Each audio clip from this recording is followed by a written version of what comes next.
السلام عليكم ورحمة الله وبركاته. بسم الله الرحمن الرحيم. الحمد لله رب العالمين والعاقبة للمتقين والصلاة والسلام على أشرف الأنبياء والمرسلين نبينا محمد وعلى آله وأصحابه ومن تبعهم بإحسان إلى يوم الدين.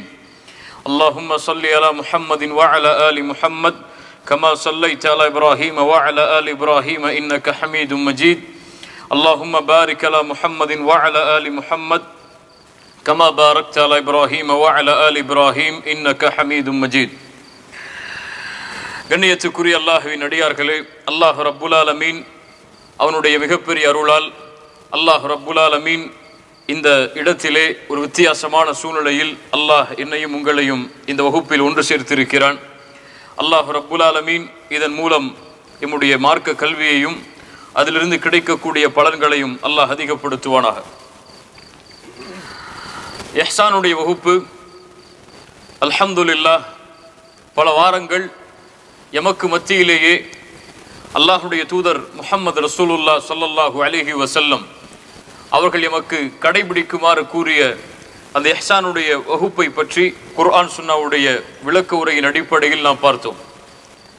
இந்த நாள் இன்ஷா அல்லாஹ் இந்த வகுப்புடைய முடிவுரையாக இஹ்சானிலிருந்து நாம் நம்முடைய வாழ்க்கைக்கு எதை பாடமாக கற்றுக்கொள்ள வேண்டும், இந்த 15 வகுப்புகளும் எமக்கு சொல்லக்கூடிய பாடம் என்ன, அல்லாஹும் அல்லாஹுடைய தூதரும் எதை இஹ்சான் என்று எமக்கு தெளிவுபடுத்த விரும்புகிறார்கள், இந்த ஒட்டுமொத்த வகுப்பும் எமக்கு தரக்கூடிய பாடம் ஒன்றுதான். நன்றாக இந்த எல்லா வகுப்புகளையும் கவனித்தால் எமக்கு புரியும். இன்று முஸ்லிம்களில் பலர் எண்ணிக்கொண்டிருப்பதை போல தொழுகை மட்டும் சொர்க்கத்திற்கு அழைத்து செல்லும் ஒரு செயல் கிடையாது. ஜகாத்தை ஒருவர் கொடுப்பதால் மட்டும் அவர் சொர்க்கம் நுழைந்து விடுவார் என்பது கிடையாது. ஹஜ்ஜை ஒருவர் செய்வதால் மட்டும் அவர் சொர்க்கம் நுழைந்து விடுவார் என்று கிடையாது. எதையெல்லாம் நாம் மிகப்பெரிய அமல்களாக இந்த பூமியில் எண்ணிக்கொண்டிருக்கிறோமோ இந்த அமல்களால் மட்டும்தான் ஒரு முஸ்லிம் சொர்க்கம் நுழைய முடியும் என்பது கிடையாது. அல்லாஹ் ரப்புல் ஆலமீன் இந்த பூமியுடைய இந்த இஸ்லாமிய ஷரியத்துடைய அமைப்பை இரண்டாக அல்லாஹ் பிரிக்கிறான். ஒன்று தனக்கு அல்லாஹ் ரப்புல் ஆலமீன் அல்லாஹ்விற்கு செய்யக்கூடிய கடமைகள் என்று, இரண்டாவது அல்லாஹ் பிரிக்கிறான் படைப்புகளுக்கு நாம் செய்ய வேண்டிய கடமைகள். ஒரு மனிதன் இந்த இரண்டு கடமையிலும் சீரானால்தான் அவனுடைய பாதை சொர்க்கத்தை நோக்கி அழைத்து செல்லப்படும் என்பதுதான் இந்த இஹ்சானுடைய வகுப்பில் நாம் படித்த பாடம். அல்லாஹுடைய தூதர் ஸல்லல்லாஹு அலைஹி வஸல்லம் அவர்களிடத்திலே ஒரு நபித்தோழர் கேட்கிறார், அல்லாஹ்வுடைய தூதரை, ஒரு பெண்மணி இருக்கிறார்கள், அந்த பெண் 5 நேர தொழுகையை நிறைவேற்றுகிறாள், ரமதானுடைய பகல் பொழுதில் நோன்பை நோக்கிறாள், அல்லாஹ்வுடைய பாதையில் தான தர்மங்களை செய்கிறாள், இரவில் நின்று வணங்குகிறாள். இப்படிப்பட்ட இபாதத்தில் ஈடுபட்டு கொண்டிருக்கக்கூடிய பெண் ஒரே ஒரு காரியம் செய்கிறாள். அந்த பெண்ணுடைய அந்த காரியத்தால் அந்த பெண்ணுடைய நிலைமை என்னவாக மாறும்? தொழுகையை நிறைவேற்றக்கூடிய, இரவுடைய வணக்கத்தை நிறைவேற்றக்கூடிய, நோன்பு நோக்கக்கூடிய அந்த பெண் செய்யக்கூடிய ஒரே ஒரு காரியம், தன்னுடைய அண்டை வீட்டாருக்கு நோவினை செய்கிறார். ரசூலுல்லாஹி ஸல்லல்லாஹு அலைஹி வஸல்லம் சொன்னார்கள், அந்த பெண் இரவு நேர தொழுகையை தொழுதாலும் நோன்பை வைத்தாலும் என்ன காரியத்தை செய்து கொண்டிருந்தாலும் அண்டை வீட்டாருக்கு நோவினை செய்யும் காரணத்தால் சொன்னார்கள், லா கைர ஃபீஹா, அந்த பெண்ணிடத்தில் எந்த நன்மையும் கிடையாது, அந்த பெண் நரகத்தை சார்ந்தவள் என்று. சுப்ஹானல்லாஹ். அந்த தொழுகை என்ன பலன் கொடுத்தது? அந்த நோன்பு என்ன பலன் கொடுத்தது? அந்த பெண் செய்த தான தர்மங்கள் என்ன பலனை கொடுத்தது? அல்லாஹ்வுடைய தூதரிடத்தில் மறுபடியும் அந்த நபித்தோழர் கேட்கிறார், அல்லாஹ்வுடைய தூதரே, இன்னொரு பெண் இருக்கிறாள், கடமையான தொழுகையைத்தான் தொழுகிறாள், ரமதான் மாதத்திலே கடமையான நோன்புகளைத்தான் நோக்கிறாள், இந்த பெண்ணால் யாரும் இந்த பூமியில் தொல்லை கொடுக்கப்படுவதில்லை, யாரும் இந்த பெண்ணால் தொல்லையை அனுபவிப்பதில்லை. ரசூலுல்லாஹி ஸல்லல்லாஹு அலைஹி வஸல்லம் சொன்னார்கள், ஹிய மின் அஹ்லில் ஜன்னah, இந்த பெண் சொர்க்கத்தை சார்ந்தவள் என்று. இந்த ஹதீஸ் எதை உணர்த்துகிறது? சொர்க்கம் செல்லுவதற்கு 5 நேர தொழுகையை ஜமாஅத்தோடு தொழ வேண்டும், அல்ஹம்துலில்லாஹ். ஆனால் இது மட்டும் எம்மை சொர்க்கத்திலே அழைத்து செல்லக்கூடிய காரியம் கிடையாது. இஹ்சானுடைய அமல்களில் ஏராளம் இருக்கிறது. அதில் ஒன்றை ஒருவன் வேண்டுமென்றே விட்டுவிட்டாலும் அந்த அமல் அவனை நரகத்திலே அழைத்து செல்லக்கூடிய பாதையாக மாறிவிடும். இஹ்சான், இஹ்சானை பற்றி பல விளக்கங்களை நாம் பார்த்தோம். ஒரு செயலை அழகாக்குதல், முழுமையாக்குதல், எக்ஸலன்ஸ். அதை விட அழகாக அந்த செயலை யாரும் செய்ய முடியாதபடி ஒரு செயலை அலங்கரித்து செய்தல், எந்த ஒரு பிரதிபலனையும் எதிர்பார்க்காமல் ஒருவருக்கு உதவி செய்தல். இப்படி பல விளக்கங்களை இஹ்சானில் பார்த்தோம். ஆனால் பெரும்பான்மையான அறிஞர்கள் இஹ்சானுக்கு கொடுத்த ஒரு விளக்கத்தை இதுவரை நாம் பார்க்கவில்லை. அது என்ன விளக்கம்? இஹ்சான் என்பது, ஒரு மனிதன் தன் இஹ்சானுடைய குணத்தை தன்னிடத்திலே சுமந்து கொண்டிருக்கிறான் என்பதற்கு அடையாளம் என்னவென்றால், அவன் தன்னோடு இருக்கக்கூடிய சக மனிதர்களை நடத்த வேண்டும், அவர்களிடத்திலே பழக்கங்களை வைத்துக் கொள்ள வேண்டும், அவர்களிடத்திலே நடந்து கொள்வதற்கு முயற்சிக்க வேண்டும். அவன் அல்லாஹ்விடத்திலே அவனுக்கு அல்லாஹ் எப்படி நடந்து கொள்ள வேண்டும் என்று அவன் விரும்புகிறானோ அப்படி. மீண்டும் சொல்கிறேன், சக மனிதர்களோடு பழக்க வழக்கங்களை அமைத்துக் கொள்ள வேண்டும். அல்லாஹ் ரப்புல் ஆலமீன் அவனிடத்தில் எப்படி நடந்து கொள்ள வேண்டும் என்று அவன் விரும்புகிறானோ அப்படி. புரிவதற்காக, அல்லாஹ் ரப்புல் ஆலமீன் என் மீது கோபப்படுவதை நான் விரும்புவேனா? யாராவது விரும்புவோமா? விரும்ப மாட்டோம். அல்லாஹ் ரப்புல் ஆலமீன் நமக்கு தண்டனையை கொடுப்பதை நாம் விரும்புவோமா? விரும்ப மாட்டோம். இப்படி அல்லாஹ்விடத்திலிருந்து நாம் எதையெல்லாம் விரும்ப மாட்டோமோ, எதையெல்லாம் விரும்புகிறோமோ அதை மக்களுக்கு செயல்படுத்துதல், அதான் இஹ்சான். அல்லாஹ்வுடைய தூதர் ஸல்லல்லாஹு அலைஹி வஸல்லமுடைய ஹதீஸ்களை பார்த்தால் நமக்கு இது புரியும். அல்லாஹ்வுடைய தூதர் ஸல்லல்லாஹு அலைஹி வஸல்லம் சொன்னார்கள், "வமன் கான ஃபி ஹாஜத்தி அஹீஹி கான அல்லாஹு ஃபி ஹாஜத்தி." யார் ஒருவன் தன் சகோதரனின் தேவையில் பங்கு கொள்கிறானோ அவனுடைய தேவையில் அல்லாஹ் பங்கு கொள்கிறான். இப்ப அல்லாஹ் என்னுடைய தேவையில் பங்கு கொள்ள வேண்டும் என்றால் நான் என்ன செய்ய வேண்டும்? என் சகோதரனுடைய தேவையில் பங்கு கொள்ள வேண்டும். ரசூலுல்லாஹி ஸல்லல்லாஹு அலைஹி வஸல்லம் சொன்னார்கள், எந்த ஒரு முஸ்லிம் தன் சகோதரனுடைய சிரமத்தை நீக்குகிறானோ அல்லாஹ் நாளை மறுமையில் அவனுடைய சிரமத்தை நீக்குகிறான். இது இஹ்சான். என்னிடத்திலே அல்லாஹ் எப்படி நடந்து கொள்ள வேண்டும் என்று நான் விரும்புகிறேனோ அப்படி நான் மக்களிடத்திலே நடந்து கொள்ளுதல். தேவையுடையவர்கள் இந்த பூமியில் பலர் இருப்பார்கள். சிலருக்கு காசுடைய தேவை இருக்கும், சிலருக்கு கண்ணீரை துடைக்கக்கூடிய தேவை இருக்கும், சிலருக்கு ஒரு தோள் தேவைப்படும், அவர் தன்னுடைய கவலையோடு தன் மீது சாய்வதற்கு. இப்படி எந்த வகையிலும் ஒரு முஸ்லிம் இன்னொரு முஸ்லிமுக்கு உதவி செய்தலை இஹ்சானாக அல்லாஹ் ரப்புல் ஆலமீன் உதவி செய்யக்கூடிய காரியமாக இந்த தீன் ஆக்குகிறது. யாரும் பிற சகோதரனுக்கு உதவி செய்வதிலிருந்து விலகவே முடியாது இந்த தீனில். ரசூலுல்லாஹி ஸல்லல்லாஹு அலைஹி வஸல்லம் சொன்னார்கள், அழகிய ஹதீஸ், உன்சுர் அஹாக ஸாலிமன் அவ் மظ்லூமன். உன் சகோதரன் அநீதம் செய்யப்பட்டவனாக இருந்தாலும் அநீதம் செய்பவனாக இருந்தாலும் உதவி செய். சஹாபாக்களுக்கு ஆச்சரியம், யா ரசூலல்லாஹ், அநீதம் செய்யப்பட்டவனுக்கு உதவி செய்யலாம், அவன் பலகீனமாக இருப்பான், அநீதம் செய்யப்பட்டிருப்பான், அவனுக்கு உதவி செய்யலாம், நீதியை வாங்கி கொடுக்கலாம். ஆனால் அநீதம் செய்பவனுக்கு எப்படி உதவி செய்வது? ரசூலுல்லாஹி ஸல்லல்லாஹு அலைஹி வஸல்லம் அவர்கள் சொன்னார்கள், தஅஹுது ஃபௌக யதை. அவன் அநீதம் செய்யாமல் அவனுடைய கரத்தை பிடிப்பது அவனுக்கு நீ செய்யக்கூடிய உதவி என்று சொன்னார்கள். அல்லாஹு அக்பர். என்ன ஒரு தீன் பாருங்கள். அநீதம் செய்பவர்களை விட்டுவிடுங்கள், தண்டனையை மட்டும் அவர்களுக்கு கொடுங்கள் என்று இந்த தீன் சொல்லவில்லை. என்ன சொல்லுகிறது? அநீதம் செய்யப்பட்டவனுக்கு எப்படி நீ உதவி செய்கிறாயோ அதை விட அது போலவே அநீதம் யார் செய்கிறானோ அவனை அநீதம் செய்ய விடாமல் தடுப்பதும் உன் கடமை. இஹ்சான்.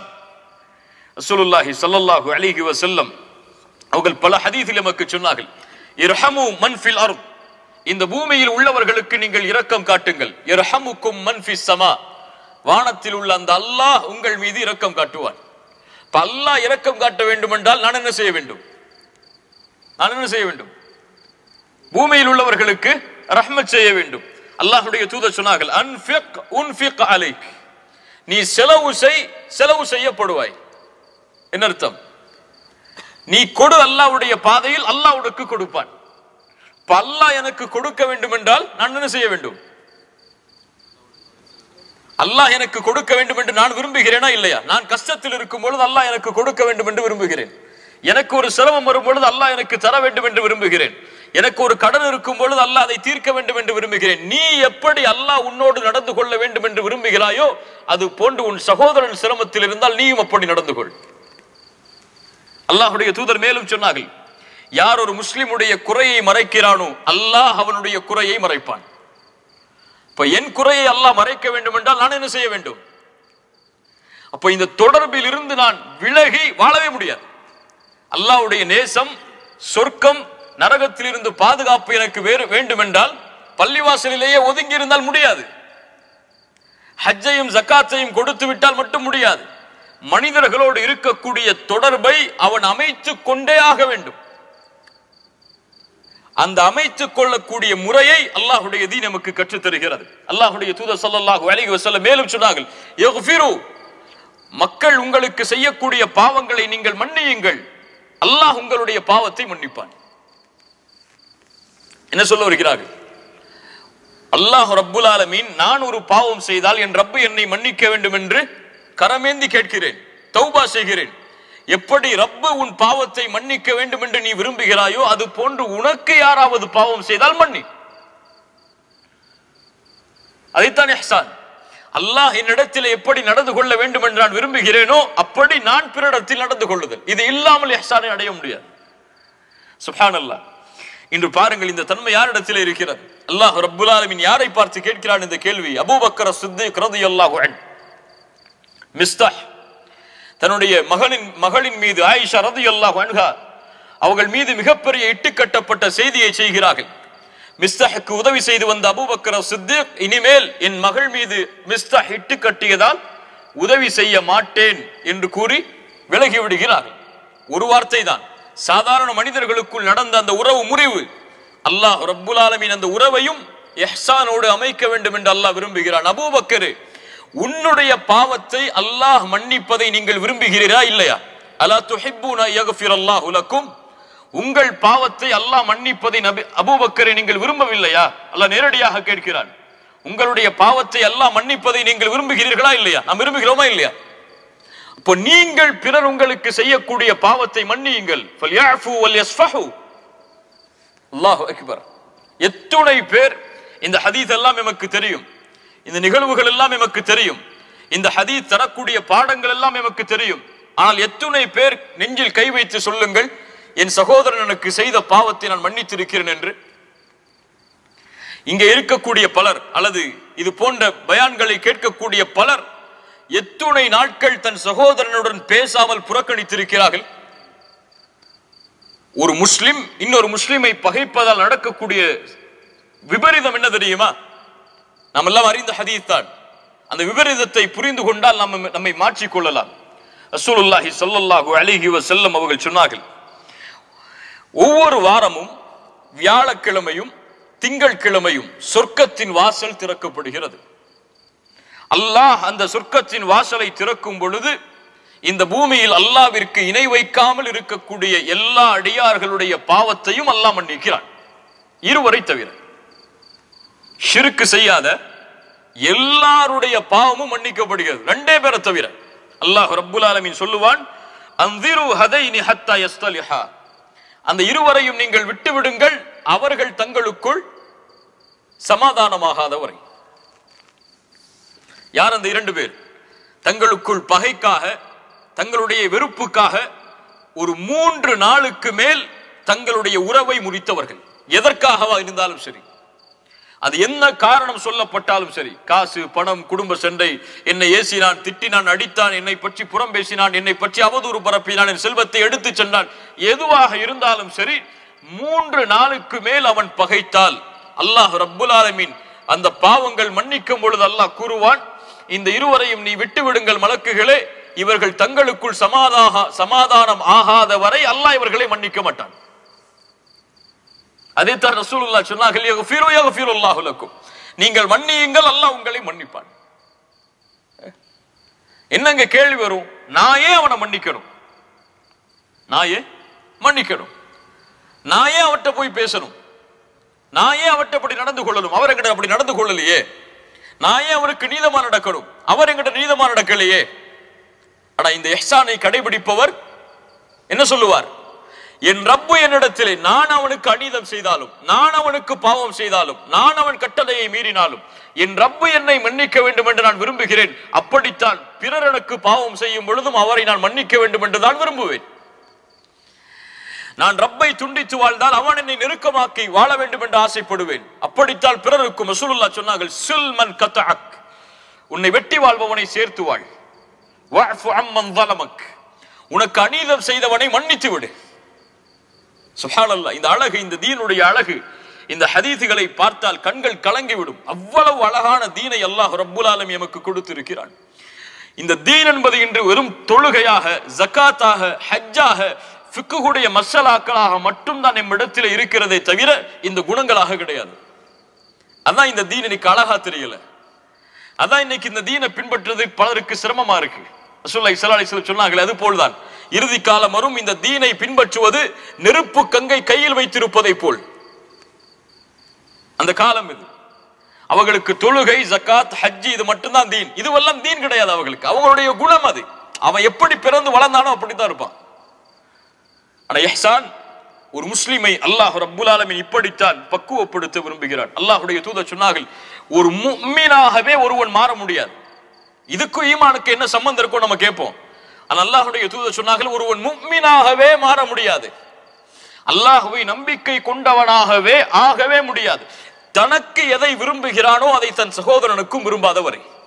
என்ன அழகான ஹதீஸ் தெரியுமா இது? சுப்ஹானல்லாஹ், என்ன அழகான ஹதீஸ் தெரியுமா? எல்லா விஷயத்திலையும் நான் எப்படி என் மீது ஒருவன் கோபப்படக்கூடாது என்று விரும்புவேனோ அது போன்று நானும் அவன் மீது கோபப்படக்கூடாது. நான் எப்படி என்னை பற்றி பிறர் பேசக்கூடாது என்று விரும்புவேனோ அது போன்று நானும் பிறரை பற்றி பேசக்கூடாது. நான் எப்படி பிறரின் கண்ணியத்தை பாழாக்குவதை விரும்ப மாட்டேனோ அது போன்று நானும் பிறர் கண்ணியத்தை பாழாக்க கூடாது. இதே இஹ்சான். அல்லாஹ்வுடைய தூதர் ஸல்லல்லாஹு அலைஹி வஸல்லம் அவங்களுடைய எல்லா ஹதீஸுகளும் இதை தெளிவுபடுத்துகிறது. இந்த உறவை நாம் சீராக்காமல் அல்லாஹ்வுடைய உறவு இடத்துல சீராகாது. அதை புரிஞ்சுக்கணும். தொழுது ஜகாத்து கொடுத்தா மட்டும் சொர்க்கம் போயிடலாம் நினைச்சிட்டு இருக்க முடியாது. இந்த உறவை சீராக்காம அல்லாஹ்விடத்தில் நெருங்கவே முடியாது. இதை சீராக்கிட்டா அல்லாஹ்விடத்தில் இருக்கக்கூடிய உறவு சீர் அமையலனாலும் அல்லாஹ் பொறுத்துப்பான். உதாரணமா பாருங்களேன், ஒரு விபச்சாரி நாய்க்கு தண்ணீர் எடுத்து கொடுத்த ஹதீஸ் நமக்கு தெரியும். இன்னொரு ரிவாயத் வருது புகாரிலே, சஹீஹ் புகாரில. ஒரு ஆண் தண்ணீர் எடுத்து கொடுத்ததா ஒரு நாய்க்கு. ரசூலுல்லாஹி ஸல்லல்லாஹு அலைஹி வஸல்லம் சொன்னாங்க, ஒரு பாதையில் நடந்து சென்று கொண்டிருக்கும் பொழுது ஒரு மனிதனுக்கு தாகம் ஏற்பட்டது. நல்ல கவனிங்க இந்த ஹதீஸை. கிணற்றின் இஹ்சான்ங்கிறத நம்ம தேட முடியாது, எங்க இருக்குன்னு தேட முடியாது ஹதீஸுகள்ல. ஒவ்வொரு ஹதீஸையும் ஆராய்ஞ்சு பார்க்கும்போது அந்த இஹ்சான் கொஞ்சம் தெளிவுபடும். அதை தூக்கிட்டா முடிஞ்சிடும். இஹ்சான்ங்கிறது அந்த செயல் அதை விட அழகாக்கி காட்ட முடியாது இல்ல. அது எல்லா ஹதீஸிலையும் புதஞ்சிருக்கும், நமக்கு தெரியாது. ஆனா அதை எடுக்கும் போதுதான் தெரியும் இவ்வளவு அழகான தீனா இதுன்னு சொல்லி. ரசூலுல்லாஹி ஸல்லல்லாஹு அலைஹி வஸல்லம் சொல்றாங்க, அவருக்கு தாகம் ஏற்பட்டு கிணத்துக்குள்ள இறங்கி தண்ணீர் குடிக்கிறார். மேலே ஏறி வரும் பொழுது ஒரு நாய் தாகத்தோட இருக்கக்கூடிய இலைத்தலைகளை சாப்பிட்டு இருக்கு. அவருக்கு புரிஞ்சு போச்சு. அவர் சொல்றாரு பாருங்க, சுப்ஹானல்லாஹ், லக்கது பலக ஹாதல் கல்ப மினல் அதஷி மிஸ்லுல் லதி கான பலக மின்னி. நான் எப்படி தாகத்தை அடைந்தேனோ அது போன்று இந்த நாயும் தாகத்தை அடைந்திருக்கிறது. அந்த உணர்கிறார். அந்த உணர்வை, எனக்கு எப்படி ஒரு கஷ்டமோ அது போன்று அவனுக்கு ஒரு கஷ்டம் வந்திருக்கு இந்த நேரத்தில், அதை உணர்றார். அந்த மறுபடியும் கிணற்றில் இறங்கி தண்ணீரை எடுத்து அந்த நாய்க்கு கொடுக்கிறார். ரசூலுல்லாஹி ஸல்லல்லாஹு அலைஹி வஸல்லம் இந்த ஹதீஸை முடிக்கும் பொழுது சொன்னார்கள், ஃபஷக்கரல்லாஹு லஹு ஃபகஃபர லஹு. அல்லாஹ் இந்த செயலை செய்ததால் அந்த அடியானுக்கு நன்றி செலுத்தினான். யார் நன்றி செலுத்தியது? யார் நன்றி செலுத்தியது? அல்லாஹ். எதுக்கு உதவி செஞ்சதுக்காக? தனக்கு ஒரு கஷ்டம் வரும் பொழுது அவன் எப்படி உணர்ந்தானோ அது போன்று பிறர் கஷ்டத்தையும், ஒரு நாயுடைய கஷ்டத்தை அவன் உணர்ந்ததால் அல்லாஹ் அவனுக்கு நன்றி செலுத்தினான். அது கூலியாக என்ன அல்லாஹ் கொடுப்பான், அல்லாஹு அலம். அந்த நன்றியுடைய கூலி என்ன நமக்கு தெரியாது. அல்லாஹ்வுடைய தூதர் சொன்னார்கள், அதனால் அவனை அல்லாஹ் மன்னித்தான். நாய்க்கு தண்ணீர் கொடுக்கிறதுக்கும் அல்லாஹ் மன்னிக்கிறதுக்கு என்ன சம்பந்தம் இருக்கு? என்ன சம்பந்தம் இருக்கு? அவன் எந்த உறவை மேம்படுத்துறதுக்காக செய்யறான்? எனக்கும் அல்லாஹ்வுக்கும் இருக்கக்கூடிய அந்த உறவை நாம் மேம்படுத்தணும்னா இந்த உறவு சரியாகணும். இப்ப இந்த பூமியில இருக்கக்கூடிய எம்மோடு பழகக்கூடிய இந்த மக்களுடைய உறவை நம்ம சீர்படுத்தாம அல்லாஹ்வுடைய உறவை சீரமைக்கிறதுங்க எல்லாம் நடக்காத காரியம் இந்த தீன்ல.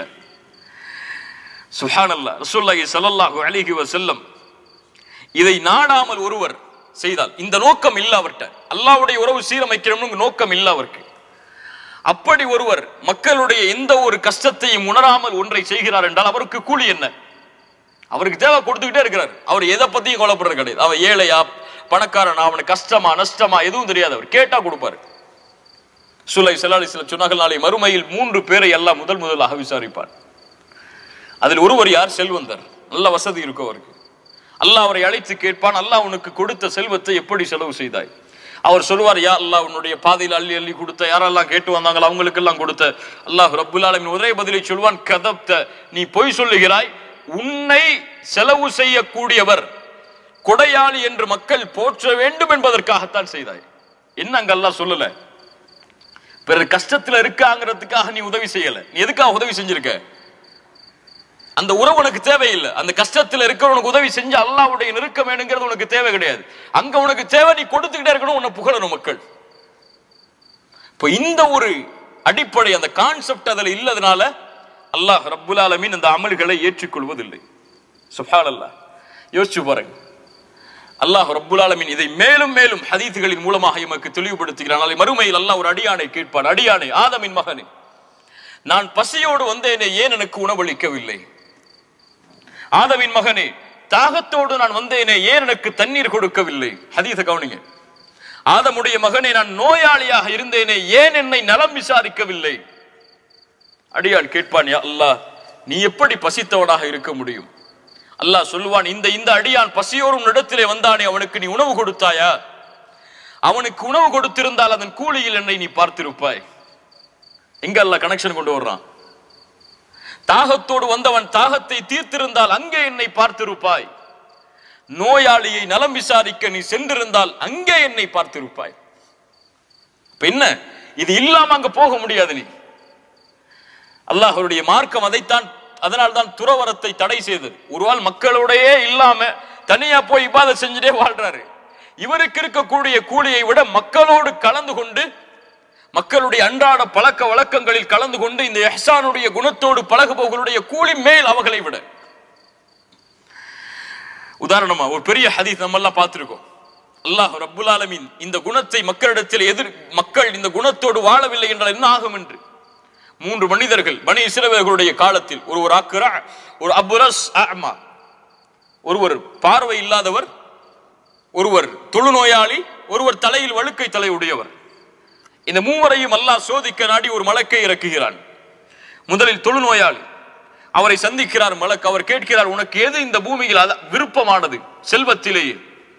அவர் சொல்கிறார், இந்த பூமியில் எனக்கு அதிகமான விருப்பமானது, எனக்கு இந்த தொழுநோய் குணமாகி தோளெல்லாம் அழகாக வேண்டும். அப்படியா? இந்த செல்வத்தில், இந்த பூமியில் உள்ள செல்வத்தில் உனக்கு எது அழகாக விருப்பமானது? அவர் சொன்னால் அல் இபில், ஒட்டகங்கள். அந்த மலக் அவருடைய தோலை தடவி கொடுத்தார். அல்லாஹ்வுடைய அருளால் அந்த நோய் குணமானது. அவருக்கு ஒரு கருவை சுமக்கக்கூடிய ஒரு ஒட்டகம் கொடுக்கப்பட்டது. ஏன் கருவை சுமக்கக்கூடிய ஒட்டகம்? அதன் மூலமாக சந்தைகள் பெருகும் என்பதற்காக. 2வது மனிதரை சந்தித்தார், தலையில் வழுக்கை தலை உடையவர். உனக்கு எது விருப்பமானது? அவர் சொன்னார், தலையில முடி வரணும். உனக்கு எது செல்வத்தில் விருப்பமானது? அவர் சொன்னார், அல் பக்கரா, மாடுகள். ஒரு கருவை சுமக்கக்கூடிய ஒரு பசு அவருக்கு கொடுக்கப்படுகிறது. அதன் மூலமாக அவருடைய செல்வத்தை பெருக்குவதற்காக அவருடைய தலையும் தடவப்படுகிறது. அந்த மலக்கால் தலையில் முடி வளர்கிறது. 3வது மனிதர் பார்வை இல்லாதவர். அவரை சந்திக்கிறார் அந்த மலக். உனக்கு எது விருப்பமானது இந்த பூமியில்? அவர் சொன்னார், எனக்கு இந்த பார்வை திரும்பி வர வேண்டும். செல்வத்தில் விருப்பம் அல் கனம், ஆடுகள். ஒரு வயிற்றில் குழந்தையை சுமக்கக்கூடிய ஒரு ஆட்டுக்குட்டி அவருக்கு கொடுக்கப்படுகிறது. அவருடைய கண் பார்வையும் திரும்ப வருவதற்கு அந்த மலக் பிரார்த்தனை செய்கிறார். ஒவ்வொருவருக்கும் பரக்கத்திற்காக பிரார்த்தனை செய்து அவர் கிளம்பி விடுகிறார். இந்த மூவரும் தங்களுடைய நோய்கள் குணமாகி செல்வம் எல்லாம் பெருகி வாழ்ந்து கொண்டிருக்கிறார்கள். ரசூலுல்லாஹ் சொல்லக்கூடிய நிகழ்வு.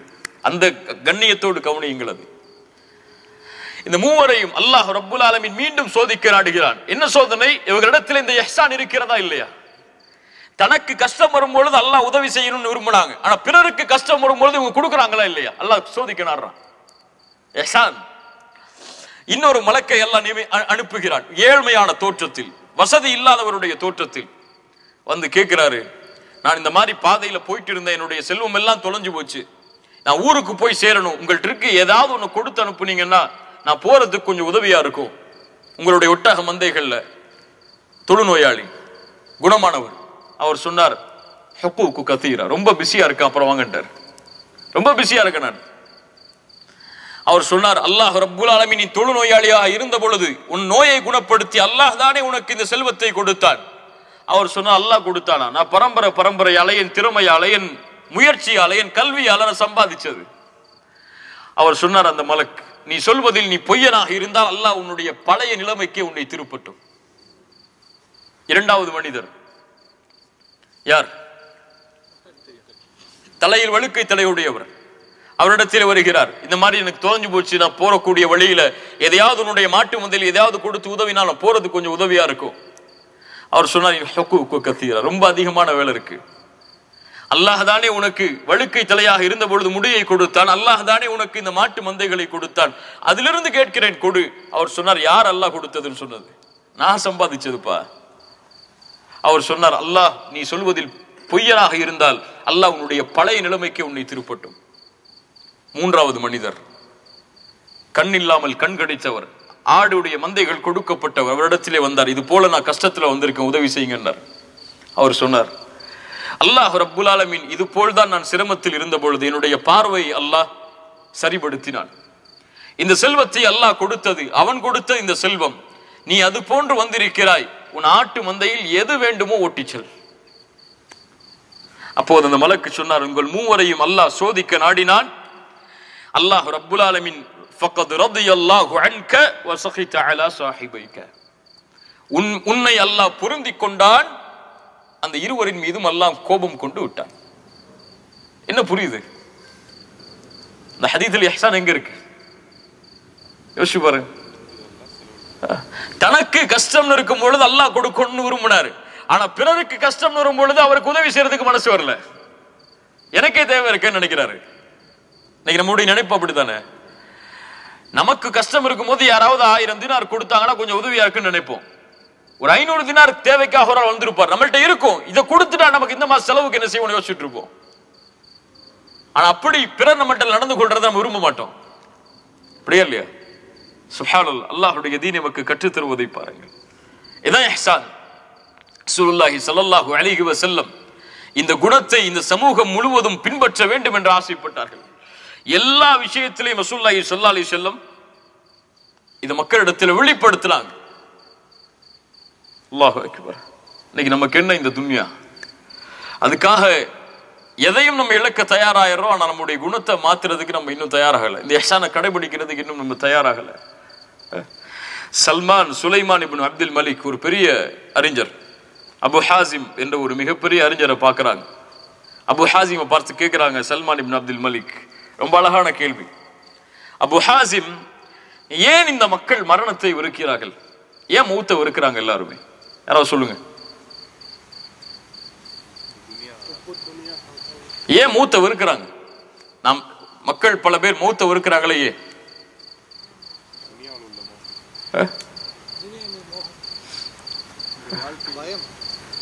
என்ன பயம்? அபு ஹாசிம் சொன்னார்கள், சுப்ஹானல்லாஹ், அழகான பதில்.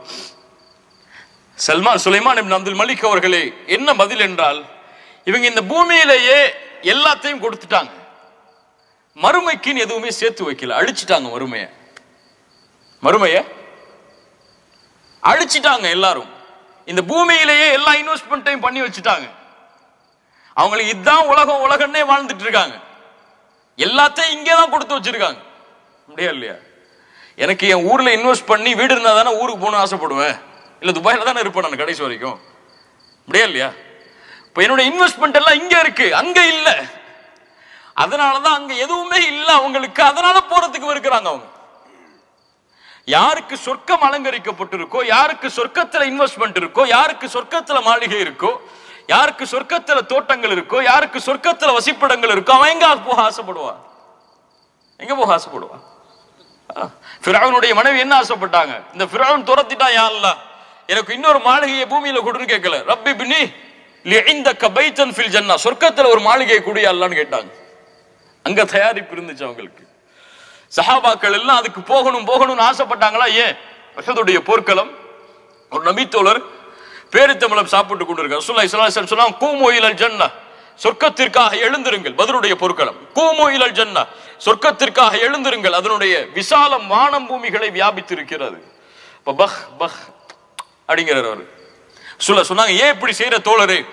யா ரசூலல்லாஹ், அங்க போகணும்னு ஆசை இருக்கு எனக்கு, அதனுடைய தோழராக மாற வேண்டும்னு ஆசை இருக்கு. ரசூலுல்லாஹி ஸல்லல்லாஹு அலைஹி வஸல்லம் சொன்னாங்க, ஃபஇன்னக மின் அஹ்லிஹா, நீ அதை சார்ந்தவன் தான்ப்பா. அப்ப அந்த சஹாபி ஒரு வார்த்தை சொன்னார், பேரித்தம்பழம் சாப்பிட்டு அவங்க மறுமையில் இன்வெஸ்ட் பண்ணவங்க எல்லாத்தையும் சொன்னாரு, இந்த பேரித்தம்பழம் சாப்பிட்டு முடிக்கும் நேரத்திற்கு கூட சொர்க்கம் நற்செய்தி சொல்லப்பட்டதற்கு பிறகு இந்த பூமியில வாழ்றதுக்கு நான் இருக்கிறேன்னாரு. அது எனக்கு ரொம்ப தூரமா இருக்குன்னாரு. அந்த பேரித்தம்பழம் சாப்பிட்டு முடிக்கிற நேரம் கூட, ஏன் எனக்கு அங்க இருக்குப்பா உலகம், அதான் உண்மையான உலகம். அதை நினைச்சாங்க, தங்களுடைய வாழ்க்கையை மாத்தினாங்க. அவங்களுடைய வாழ்க்கை ஏதோ பள்ளியில 5 வக்து தொழுதுட்டு ஜக்காத்து கொடுத்துட்டு ஹஜ் செஞ்சுட்டு ஏதாவது தாவா பயான்கள் நிகழ்ச்சிகளை அரேஞ்ச் பண்ணிட்டு போறது கிடையாது. அல்லாஹ் ரப்புல் ஆலமீன் அவர்களை ரலியல்லாஹு அன்ஹும் வரது அன் என்று அல்லாஹ் தேர்ந்தெடுத்தது. ரசூலுடைய கண்ணியத்தை அல்லாஹ் உயர்த்தியதற்கு அல்லாஹ் காரணம் சொல்கிறார். நபியே, உங்களிடத்திலே கடுகடுப்பான குணமோ, கோபப்படக்கூடிய கடுகடுப்பான விரோத குணமோ உங்களிடத்திலே இருந்திருந்தால் இந்த மக்கள் உங்களை விட்டு விரண்டு ஓடி இருப்பார்கள். சஹாபாக்களை பார்த்து அல்லாஹ் சொல்றான். ஸல்லல்லாஹு அலைஹி வஸல்லம் காஃபிர்கள் அடையாளம் காட்டும் பொழுது எப்படி அடையாளம் காட்டினாங்க? அவங்களுடைய குணத்தில் ஏதாவது மாறுதல் சொன்னாங்களா? கிடையாது. ஆனா இன்னைக்கு முஸ்லிம் நல்ல தாடி வச்சிருப்பாரு, நல்ல அவர் கரண்டைக்கு மேல ஆடை உடுத்திருப்பாரு, 5 வக்து கரெக்டா தொழுவாரு, ஆனா வியாபாரத்துல மோசடி செய்வார், கொடுக்கல் வாங்கல்ல ஏமாத்துவார். முஸ்லிம்களுடைய நிலைமை இன்னைக்கு. ஆனா அவர் பிறர் தனக்கு செய்யறத விரும்ப மாட்டார். அப்படியே இல்லையா? என்ன யாராவது ஏமாத்துற விரும்புவோம், என் காசை எடுத்துட்டு யாராவது ஓடி போறது விரும்புவோனா? ஆனா அவர் காசு எடுத்துட்டு வச்சுட்டு எப்போ வேணாலும் தருவார் அவர். சுப்ஹானல்லாஹ். யார் அல்லாஹ்வுடைய உறவை சீரமைக்க வேண்டும் என்று ஆசைப்படுகிறார்களோ அவர்கள் மக்களுடைய உறவை சீரமைத்து வைத்திருப்பார்கள். ஒரு மனிதன் அல்லாஹ்வுடைய உறவு மட்டும் போதும், மனிதனுடைய உறவை நான் சீரமைக்க தேவையில்லை என்றால் நடக்கவே நடக்காது. மனிதனுடைய உறவை சீரமைத்தால் அல்லாஹ்வுடைய உதவி அவனோடு சதா நேரமும் இருக்கும். அல்லாஹ் தன்னிடத்தில் செய்யக்கூடிய அந்த தொழுகையில, ஜக்காத்துல, ஹஜ்ஜில கொஞ்சம் மாறுதல் இருந்தா கூட அல்லாஹ் ரப்புல் ஆலமீன் பொறுப்படுத்திக் கொள்வான். அவன் நாடினால் மன்னிப்பான். ஆனா இங்க பொறுத்த வரைக்கும் இவங்க நாடாம இவங்க மன்னிக்காம அல்லாஹ் மன்னிக்க மாட்டான். ரசூலுல்லாஹ் அவ்வளவு பேணுதலாக இருந்தார்கள். உதாரணம், அந்த ஒரு நிகழ்வு நம்ம போன இஹ்சானுடைய வகுப்புல பார்த்த நிகழ்வு, ஒரு கடன் கொடுத்து கடன் வாங்கின ஒரு நிகழ்வு. அதை கொஞ்சம் யோசிச்சு பாருங்க. அவருக்கு இருந்த அந்த நேர்மை, அல்லாஹ்விடத்தில் எப்படி அல்லாஹ்வுடைய முகத்தை நாடி வாங்கி இந்த கடனை எப்படியாவது திருப்பி கொடுக்கணுங்க அவருக்கு இருந்த அந்த வேட்கை. திரும்ப சொல்லுவா சம்பவத்தை. கடல் கடந்து போய் ஒரு ஆள் கடன் வாங்குறாரு, 1000 தீனார். யாருன்னே தெரியாது அவருக்கு, கடன் கொடுப்பவருக்கு. யார் நீன்னு கேட்கிறாரு. இந்த ஊர்ல இருந்து வந்திருக்க ஒரு 1000 தீனார் தேவைப்படுது. அவர் சொன்னார், யாருப்பா உனக்கு பொறுப்பாளி? அவர் சொன்னார், கஃபா பில்லாஹி ஷஹீதா, அல்லாஹ் தான் பொறுப்பாளி. யார் உனக்கு வக்கீல், சாட்சி யார், பொறுப்பாளி யார்? அவர் சொன்னார், கஃபா பில்லாஹி வக்கீல், அல்லாஹ் தான் எனக்கு வக்கீல், அல்லாஹ் தான் எனக்கு சாட்சி, அவன் தான் பொறுப்பு, எனக்கு யாரும் கிடையாது. இந்த வார்த்தையை சொன்னோட சரி பரவாயில்ல போ, 1000 தீனார் எடுத்துட்டு போன்னு அனுப்பிடுறார். கடல் கடந்து போய் வியாபாரம் செஞ்சுட்டு மீண்டும் அந்த கடனை கொடுக்கக்கூடிய நாள் வருது.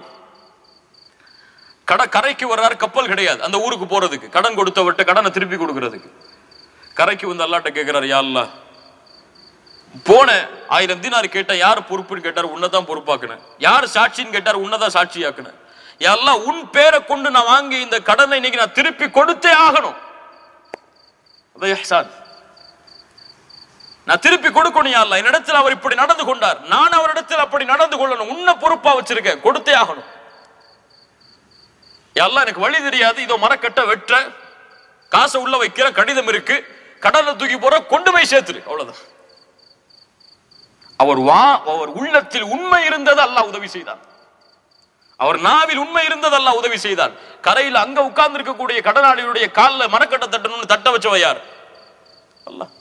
எடுத்துட்டு போய் வீட்டுல பாக்குறாரு, கடன் கொடுத்த அந்த 1000 தீனாருக்கு உள்ள கடிதம் இருக்கு. மறுநாள் அவர் இஹ்சானை பாருங்க, அவர் மறுபடியும் 1000 தீனார் எடுத்துட்டு வந்து கடன் கொடுத்தவர்கிட்ட, உங்களுடைய கடன் திருப்பி கொடுக்கப்பட்டுச்சா இல்லையான்னு தெரியல, இதை வச்சுக்கோங்கிறார். அவர் மறைச்சிருக்கலாம். அவர் என்ன சொன்னார்? சுப்ஹானல்லாஹ். நேத்தே வந்துருச்சு, அல்லாஹ் உன்னுடைய கடனை திருப்பி கொடுத்துட்டான், எடுத்துட்டு போ இந்த 1000 தினாரை. இஹ்சான். அந்த கல்புல அல்லாஹ்வுக்காக, அல்லாஹ்வுடைய முகத்தை நாடி, அல்லாஹ்வுடைய திருப்தியை நாடி இந்த உறவை நான் சீரமைக்கிறேன் என்ற எண்ணம் இருந்தால் அல்லாஹ் சீராக்குவான்.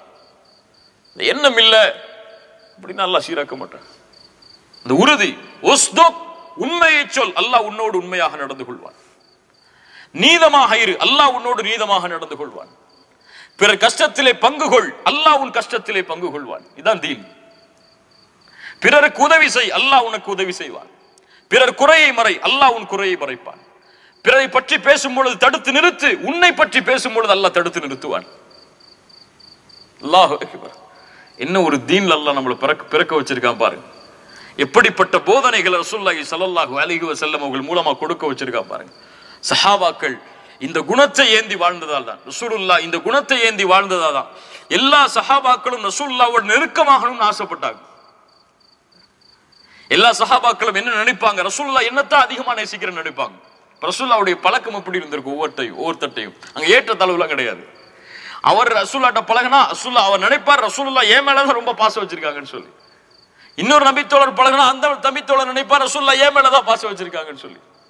அம்ர் இப்னு ஆஸ் ரலியல்லாஹு அன்ஹு ரசூலுல்லாஹ்ட்ட வராங்க, யா ரசூலல்லாஹ் இந்த பூமியில் மனிதர்களில் உங்களுக்கு விருப்பமானவர் யார்? அவர் நினைக்கிறாரு அந்த ஹதீஸ் சொல்லும்போது நான் தான் ரசூலுல்லாஹ் சொல்லணும். சொன்னாங்க ஆயிஷா.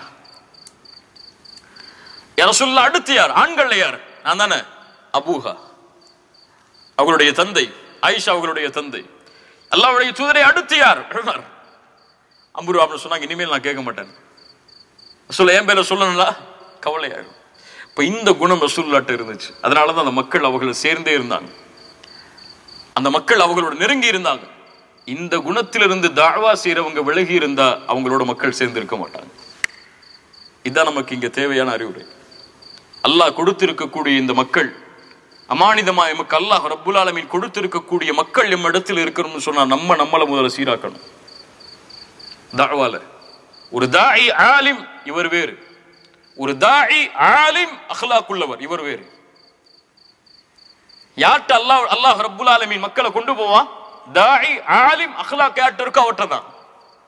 ஒரு இல்மு வச்சிருக்காரு, தாவா செய்யறாரு, அஹ்லாக் இல்ல, அல்லாஹ் அவரை ஒதுக்கிடுவான் களத்தை விட்டு. எல்லாருக்கும் நான் அல்லாஹ்வுடைய பாதையில இருக்கேன், பணி செய்யறேன், முயற்சி செய்யறேன், வேர்வை சிந்த உழைக்கிறேன், என்னிடத்துல குணம் இல்லைன்னு சொன்னா அல்லாஹ் ஏத்துக்க மாட்டான். எனக்கு எப்படி மக்கள் நடந்துக்கணும்னு விரும்புறனோ நான் அப்படி நடந்து கொள்ளலன்னா மக்கள் அல்லாஹ் ரப்புல் ஆலமீன் விரும்ப மாட்டாங்க. இப்ப இந்த மக்களை எம்மிடத்திலே நாம் கொண்டு வர வேண்டும் என்றால், இந்த மக்களை அல்லாஹ் கொடுத்த இந்த அமானிதத்தை இந்த தாவாவோடு நாம் இணைத்து வைத்திருக்க வேண்டும் என்றால் நம்முடைய குணங்களை முதல்ல சீரமைக்கிறோம். இந்த இஹ்சானை இந்த குணத்துல நம்ம ஆக்கி இந்த மக்கள் அல்லாஹ்வுடைய தீனின் பக்கம் அழைச்சா ஒட்டுமொத்த உலகமும் இதை நோக்கி வரும். ரசூலுல்லாஹி ஸல்லல்லாஹு அலைஹி வஸல்லம் இவ்வளவு பெரிய நபிங்க, அல்லாஹ்வின் புறத்திலிருந்து அழைப்பு பணி செய்யுங்க நபியேன்னு அல்லாஹ் கட்டளையிட்டதற்கு பிறகு யாரையெல்லாம் பார்த்தாங்க? ஒரு யூத சிறுவன் நோய்வாய்ப்பட்டு கிடக்கிறான். ரசூலுல்லாஹ்வுக்கு அந்த அல்லாஹ்விடத்திலிருந்து கிடைக்கக்கூடிய அந்த கூலி கிடைக்கணும், இந்த மனிதர்களுக்கு நான் செய்யக்கூடிய உதவினாலங்கிற அந்த ஏக்கத்தை பாருங்க. ஒரு யூத சிறுவன் தனக்கு பணிவிடை செஞ்சாங்கிற காரணத்துக்காக நோய்வாய்ப்பட்டிருக்கான்னு தெரிஞ்ச சொல்ல உள்ள போறான். மாப்பா பக்கத்துல நிக்கிறாரு, அந்த யூத சிறுவன் படுத்திருக்கான் நோய்வாய்ப்பட்டு. ரசூலுல்லாஹி ஸல்லல்லாஹு அலைஹி வஸல்லம் அவன் நிலைமையை பார்த்தோன்னே புரிஞ்சுக்கிட்டாங்க, இவர் மௌத்தாக போறாரு, சிறுவன் மௌத்தாக போறார். ரசூலுல்லாஹ் சொன்னாங்க அஸ்லிம், இஸ்லாமை ஏற்றுக்கொள். அந்த புள்ள வாப்பாவை பார்த்துச்சு. அந்த யூதன் சொன்னான், தெரியும் அவர்களுக்கு இஸ்லாம் தான் உண்மையான மார்க்கம் என்று. அத்தி அபுல் காசிம், அபுல் காசிமுக்கு கட்டுப்படு புள்ளையனர். அந்த குழந்தை லா இலாஹ இல்லல்லாஹ்வை மொழிந்தது. ரசூலுல்லாஹி ஸல்லல்லாஹு அலைஹி வஸல்லம் வீட்டுல இருந்து வெளியே வரும்போது என்ன சொன்னாங்க தெரியுமா? ஒரு நபி தானே, அழைப்பு பணி செஞ்சாச்சு, அல்லாஹ் கூலி கொடுத்துருவான்னு போயிருக்கலாமே. என்ன சொன்னாங்க? அல்ஹம்துலில்லாஹில்லதி அன்கதஹு மினன் நார். அல்லாஹ்விற்கு எல்லா புகழும் உரித்தாகட்டும், ஒரு உயிரை நரக நெருப்பிலிருந்து நான் பாதுகாத்து விட்டேன். அந்த ஏக்கம் அதுதான் அவங்களை மேல கொண்டு போச்சு. வரஃபஅனா லக திக்ரக். உஹதுடைய களத்துக்கு நடந்து பத்ருடைய களத்துக்கு நடந்து போகும்போது ரசூலுல்லாஹி ஸல்லல்லாஹு அலைஹி வஸல்லம் அபூ லுபாபா அலி இப்னு அபி தாலிபுக்கு தோழரா மாறுறாங்க ஒட்டகத்துல. அல்லாஹ்வுடைய தூதர் ஸல்லல்லாஹு அலைஹி வஸல்லம் ஒட்டகத்துல நடந்து போறாங்க. அடுத்து ஒரு வாய்ப்பு வரும், அங்க அபூ லுபாபாவோ அலியோ ஏறணும். ஆனா அலி மபில் உபாவா சொன்னாங்க, யா ரசூலல்லாஹ் நீங்க நடந்து வரும்போது நாங்க மேலேறி போக முடியாது. ரசூலுல்லாஹ் சொன்ன வார்த்தையை கவனிங்க, உங்களை விட நான் பலசாலி, வயசுல கூண்ணவன் நான் உங்களை விட. அபூ லுபாபா அலி நீங்க சின்ன பசங்க, நான் உங்களை விட வயசுல கூண்ணவன் தான், சக்தி உள்ளவன் தான். ஆனா உங்களுக்கு கிடைக்கக்கூடிய கூலியை விட்டு நான் தேவையற்றவன் கிடையாது. நடந்து போறதால உங்களுக்கு என்ன கூலி கிடைக்குமோ அந்த கூலி எனக்கும் வேணும். ஸல்லல்லாஹு அலைஹி வஸல்லம் இந்த ஏக்கம் இஹ்சானோடு இந்த முறைதான் அவர்களை இந்த பூமியில் உஸ்வத்துன் ஹஸனா, அல்லாஹ்வால் நபியாக ஹபீபாக உஸ்வத்துன் ஹஸனாவாக எமக்கு அடையாளம் காட்டியது. இப்போ இந்த தூதருடைய இந்த குணங்களை நம்முடைய வாழ்வில் ஏந்தி இந்த இஹ்சானை நாம் கடைபிடித்தால் தான், அதான் சிம்பிளா சொல்ல போனா இஹ்சான் இதுதான். எங்கிட்ட எப்படி அல்லாஹ் நடந்துக்கணும்னு நான் நினைக்கிறேனோ அப்படி நான் மக்கள்கிட்ட நடக்கணும். இஹ்சான் என்னன்னு கேட்டா இதை சொன்னா போதும். அன் தஅபுதல்லாஹ கஅன்னக தரா ஃபஇன் லம் தகுன் தராஹு ஃபஇன்னஹு யராக. அல்லாஹ்வை நீங்கள் பார்ப்பதை போன்று வணங்குங்கள், அவன் உங்களை பார்க்காவிட்டாலும் நீங்கள் அவனை பார்க்காவிட்டாலும் அவன் உங்களை பார்த்து கொண்டிருக்கிறான் என்ற எண்ணத்தோடு. இஹ்சானுக்கு விளக்கம், அல்லாஹ் என்னிடத்திலே எப்படி நடந்து கொள்ள வேண்டும் என்று நான் விரும்புகிறேனோ அப்படி அல்லாஹ் என்னை பார்க்கும் பொழுது நான் மக்களிடத்திலே நடந்து கொள்ள வேண்டும். என்னால அல்லாஹ்வை பார்க்க முடியாது, அவனுடைய அடியார்களைத்தான் பார்க்க முடியும். அந்த அடியார்களுக்கு நான் என்னுடைய வாழ்வை பலனுள்ளதாக ஆக்கி அல்லாஹுடைய நெருக்கத்தை பெறுவதற்கு முயற்சிப்பேன். இதான் ரசூலுல்லாஹி ஸல்லல்லாஹு அலைஹி வஸல்லம் இந்த முஸ்லிம் சமூகத்திற்கு கொடுத்த மிகப்பெரிய அமானிதம். இதை பாலாக்கின காரணத்தால தான் நீங்க முஸ்லிம் சமூகம்னு சொன்னாலே விருப்புகளும் வதந்திகளும் குரோதங்களும் ஏற்படுத்தப்படுகிறது. இந்த அழகை நம்ம மறைச்சு வச்சிருக்கிறதுனால இது நம்முடைய வாழ்க்கையில இல்ல. தொழுகையும் தாடியும் ஜக்காத்தும் ஹஜ்ஜும் மட்டும்தான் வாழ்க்கையில இருக்கே தவிர இதுவெல்லாம் நம்முடைய வாழ்க்கையில வெளிப்படுறது ரொம்ப கஷ்டமா இருக்கு. வீட்டுக்கு போனாலே தெரிஞ்சிடும் நம்ம யாருன்னு, அப்படியே இல்லையா? மனைவிட்டு போனா தெரிஞ்சிடும் நம்ம யாருன்னு சொல்லி. பிள்ளைகள்ட்ட நடந்துக்கிற முறை தெரியும், ஆபீஸ்ல நடந்துக்கிற முறை தெரியும், நம்முடைய வேலை ஆட்கிட்ட நடந்துக்கிற முறை தெரியும். அது யார் நம்மளை அடையாளம் காட்டினோம், நான் யார், எந்த வாழ்க்கையை பின்பற்றுகிறேன், யாரை தூதராக ஏற்று நடைமுறைப்படுத்துகிறேன் என்று. இப்ப எல்லாருக்கும் இந்த பலகீனம் இருக்கு. அதை மாற்றிக் கொள்றதுக்காகத்தான் இவ்வளவு முயற்சிகள். அல்லாஹ் ரப்புல் ஆலமீன் இந்த கல்வியை புரிய வைக்கிறோம். இஹ்சான் மிகப்பெரிய ஒரு பாடம், மிகப்பெரிய பாடம். இந்த இஹ்சானை பத்தி இந்த வகுப்பு ஆரம்பிக்கிறதுக்கு முன்னாடி கூட பெரும்பான்மையான இவ்வளவு விளக்கங்கள் எனக்கு தெரியாது. ரஃபீகாக்கா அல்லாஹ் ரப்புல் ஆலமீன் அவர்களுக்கு அருள் செய்யட்டும், அல்லாஹ் அவர்களுக்கு சிறந்த கூலிகளை கொடுக்கட்டும். அவங்க தான் இந்த ஆர்வத்தை ஏற்படுத்தினாங்க, இப்படி நம்ம இந்த விஷயத்தை கொண்டு போகணும் இந்த தலைப்பு கீழேன்னு சொல்லி. அதுக்கப்புறம் இந்த இஹ்சானுடைய வகுப்புகளை படிக்க ஆரம்பிக்கும் போது ஒவ்வொரு ஹதீஸ்லையும் தெரியக்கூடிய ஒரு சின்ன விஷயம், சுப்ஹானல்லாஹ், அவ்வளவு அழகான விஷயம். இந்த உதாரணமா இந்த குகை மூடுது, 3 பேர் உள்ள இருக்கிறாங்க. அது நம்ம பெருசா அந்த சம்பவத்தை பார்க்கறது இல்லை, ஆனா அந்த வார்த்தைகளை கவனிச்சு அதுல இஹ்சான் ரசூலுல்லாஹ் சொல்லி கொடுக்குறாங்க. அந்த பிள்ளை பாலை கஷ்டப்பட்டு சம்பாதிச்சுட்டு வர்றாரு, வாப்பம்மா சாப்பிடாம அவரு பிள்ளைகளுக்கும் மனைவிக்கும் கொடுக்க மாட்டாரு. வந்து அந்த வாப்பம்மா பக்கத்துல உட்கார்றாரு. அதை விட யார் செய்ய முடியும் அந்த அழகை? வந்து உட்கார்ந்து அவர் சொல்றாரு, என் தந்தை தாயுடைய உறக்கத்தில் இருந்து அவர்களை நான் எழுப்பி இந்த உணவை கொடுப்பதற்கு நான் வெறுத்தேன். அது அவர்களுடைய உறக்கத்தை டிஸ்டர்ப் பண்றதை கூட நான் ஒரு வெறுப்பான காரியமா நான் நினைச்சேன். அவங்க எழுந்ததுக்கு பிறகு அவர்கள் கொடுத்து முடித்ததற்கு பிறகுதான் மக்கள்கிட்ட கொடுத்த. என்ன இஹ்சான் இது? எங்க நம்ம மக்களுக்கு சொல்லியிருக்கோம்? எப்படி நம்முடைய வாழ்க்கையில் இதை நடைமுறைப்படுத்தி இருக்கோம்? சில மனைவிகளோடு நடந்து கொள்ள முறை, பிள்ளைகளோடு நடந்து கொண்ட முறை, நண்பர்களோடு நடந்து கொள்ள முறை, இப்படி இஹ்சானை படுத்தி பேச ஆரம்பிச்சா சுப்ஹானல்லாஹ் ரசூலுல்லாஹ்வுடைய ஒட்டுமொத்த வாழ்க்கையிலும் ஒவ்வொரு நிமிடத்திலையும் எடுத்துக்கொண்டே இருக்கலாம். இது இஹ்சான், இது இஹ்சான், இது இஹ்சான் சொல்லி. அல்ஹம்துலில்லாஹ், நம்மளால முடிந்த அளவு இந்த கல்வியை கற்றோம். அல்லாஹ் ரப்புல் ஆலமீன் இதன் மூலமாக நம்முடைய வாழ்வை மாற்றுவதற்கு அல்லாஹ் உதவி செய்யட்டும். ஜஸாக்குமுல்லாஹு கைரன், பாரக்கல்லாஹு லக்கும். அகூலு கௌலி ஹாதா அஸ்தக்ஃபிருல்லாஹ் லி வ லக்கும். அஸ்ஸலாமு அலைக்கும் வரஹ்மத்துல்லாஹி வபரகாத்துஹு.